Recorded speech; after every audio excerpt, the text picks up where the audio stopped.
অনেকেরই ধারণা থোর মানেই বিস্বাদ। আজ সেটা দিয়েই বানাচ্ছি একেবারে হাত চাটার মতো রেসিপি। এটা এতটাই মজাদার খেতে হয়, না বানালে বোঝাই যাবে না। তবে চলুন শুরু করা যাক আজকের ভিডিও। আমি সুকন্যা। আজকে আমার ব্যাপক রান্না হলো থোর ভর্তা। এই থোর ভর্তা বা থোর বাটা বানানোর জন্য আমি এখানে 400 গ্রাম থোর নিয়ে নিয়েছি। এই থোরের ওপরে একই রকম দেখতে এর খোসাটাকে ছাড়িয়ে নিয়ে শুধু থোরের এই শক্ত অংশটাকে আমরা ব্যবহার করব। এবার থোরটাকে আমাদের কেটে নিতে হবে। আমি প্রথমে একটু ডুমো ডুমো করে কেটে নিচ্ছি। থোর কাটার সময় দেখবেন একটু সুতোর মতো বেরিয়ে আসে, সেটাকে আঙুলে করে জড়িয়ে নিয়ে ফেলে দিতে হয়। পুরো থোরটাকেই ডুমো ডুমো করে কেটে নেওয়ার পর এবার এইগুলোকে এরকম ছোট ছোট টুকরো করে কেটে নিতে হবে।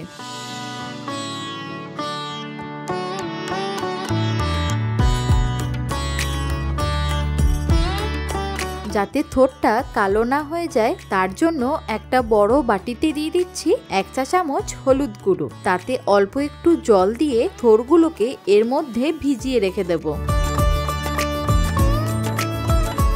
এইভাবে যদি একটু হলুদ জলের মধ্যে থোর কিংবা কলার বিভিন্ন অংশ যদি ভিজিয়ে রেখে দেওয়া হয় তাহলে দেখবেন আর কালোও হবে না, তার সাথে যে কষটা আছে সেটাও ভালোভাবে বেরিয়ে আসবে। এইগুলোকে হলুদ জলে ভিজিয়ে রাখার পর এবার একটা কড়াই নিয়ে নেব। তাতে দিয়ে দিতে হবে 1 লিটারের মতো জল। এরপর দিয়ে দিচ্ছি 1/2 চা চামচ নুন, তার সাথে 1/2 চা চামচ হলুদ গুঁড়ো। জলটা ভালোভাবে গরম হয়ে গেলে হলুদ জলে ভেজানো থোরগুলোকে এর মধ্যে দিয়ে দেব। আমি এখানে কড়াইয়ের মধ্যে থোরগুলোকে সেদ্ধ করে নিচ্ছি, তবে আপনারা চাইলে প্রেসার কুকারের মধ্যেও এই থোরগুলোকে সেদ্ধ করে নিতে পারেন। সেই ক্ষেত্রে গ্যাসের ফ্লেমটাকে মিডিয়ামে রেখে 2টো হুইসেল দিয়ে দিলেই থোরগুলো ভালোভাবে সেদ্ধ হয়ে যাবে। আর কড়াইয়েতে 7 থেকে 8 মিনিট ঢাকা দিয়ে সেদ্ধ করে নিলেই দেখবেন সুন্দরভাবে সেদ্ধ হয়ে যাবে। থোরগুলো সেদ্ধ হতে হতে এইদিকে ততক্ষণে আমরা একটা মশলার পেস্ট তৈরি করে নেব। তার জন্য একটা মিক্সির জার নিয়ে তাতে দিয়ে দিচ্ছি 1 চা চামচ কালো সর্ষে, তার সাথে দিয়ে দেব 1 চা চামচ হলুদ সর্ষে, এর সাথে ঝালের জন্য দিয়ে দেব 2টো কাঁচা লঙ্কা। এরপর সামান্য একটু জল দিয়ে এটার একটা স্মুথ পেস্ট তৈরি করে নেব। এইদিকে আমাদের থোরগুলো এতক্ষণে বেশ ভালো মতো সেদ্ধ হয়ে গেছে।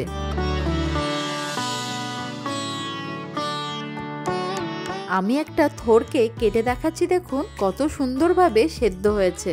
এবার জলটাকে ছেঁকে নিয়ে থোরগুলোকে আমরা তুলে রাখবো। আমরা প্রত্যেকেই জানি থোর কিংবা কলার বিভিন্ন অংশ প্রচুর পরিমাণে আয়রন থেকে থাকে।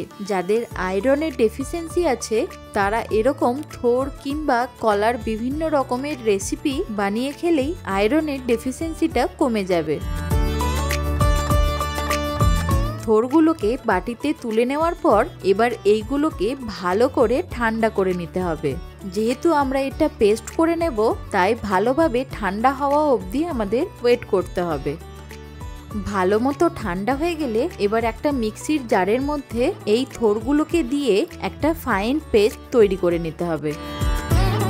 এরপর বাকি রান্নাটা করে নেওয়ার জন্য আমি একটা কড়াই নিয়ে তার মধ্যে দিয়ে দিচ্ছি 4 থেকে 5 টেবিল চামচ সর্ষের তেল। তেলটা ভালো মতো গরম হয়ে যাওয়ার পর এবার দিয়ে দেব 1 চা চামচ কালো জিরে, তার সাথে 2টো শুকনো লঙ্কাকে ছোট ছোট টুকরো করে কেটে নিয়ে এর মধ্যে দিয়ে দেব। ফোড়ন থেকে সুন্দর গন্ধ বেরোলে আগে থেকে বেটে রাখা সর্ষের পেস্টটাকে দিয়ে দিতে হবে। এছাড়া দিয়ে দিচ্ছি 1/2 চা চামচ হলুদ গুঁড়ো, তার সাথে দেব স্বাদ মতো নুন। এবার এই মশলাটাকে ভালো করে তেল ছাড়া অবধি কষিয়ে নিতে হবে। এই সিম্পল ভাবে একবার এরকম থোর বাটা বানিয়ে দেখবেন, এত সুন্দর খেতে হয়, না খেলে বোঝাই যাবে না। মশলা থেকে ভালোভাবে তেল বেরিয়ে আসার পর এবার দিয়ে দিচ্ছি থোর বাটাটা।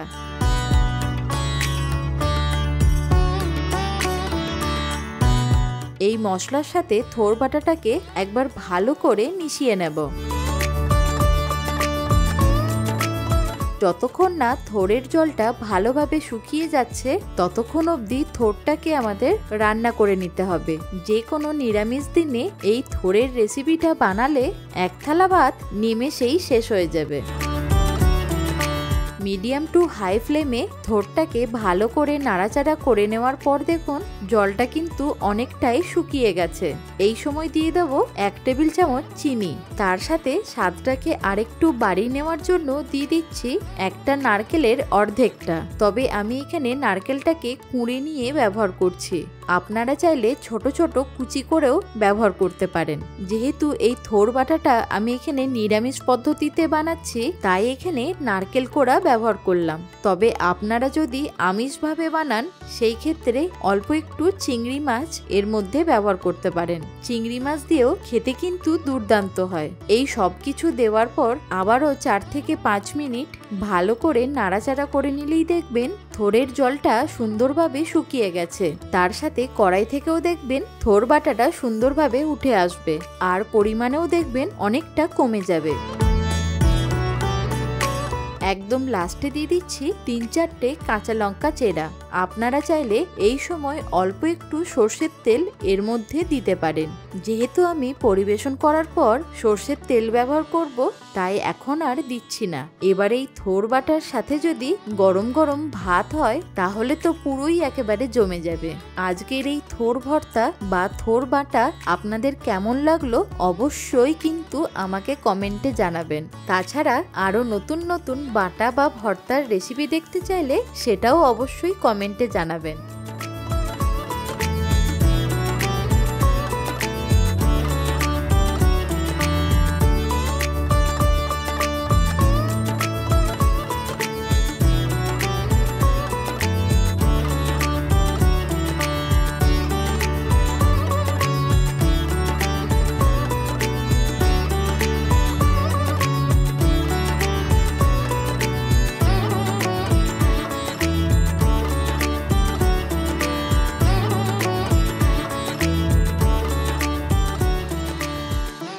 ভালো থাকুন, সুস্থ থাকুন, দেখতে থাকুন ব্যাপক রান্নাঘর।